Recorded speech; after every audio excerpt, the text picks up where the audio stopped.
જિંદગીમાં ઘણીવાર એવા મિત્ર મળી જાય છે ને એવી મિત્રતા મળી જાય છે જન્મ જન્મ સુધી યાદ રહી જાય છે. શું કામ કહું છું સાંભળો. જે મિત્ર જોડે તમે તમારું અન્ન શેર કરો, તમારું ટિફિન શેર કરો, તમારી થાળી શેર કરો, એ જ મિત્ર ઘણીવાર ગદ્દાર બને છે અને તમારી પીઠમાં ખંજર ગોપે છે અને તમને નીચે પાડવામાં દરેક પ્રયત્ન કરે છે.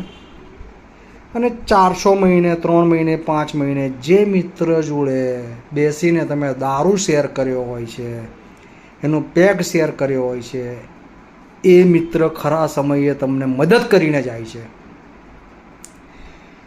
જેને તમારું લૂણ ખાધું ને એને તો તમારું ઋણ ના ચૂકવ્યું, પણ જેની જોડે તમે ઝેર પીધું ને એને તમારા માટે અમૃત બનીને સાબિત થયો. આ દુનિયાની વિડંબના છે. મારી વાત ગમી હોય તો સબસ્ક્રાઈબ કરજો.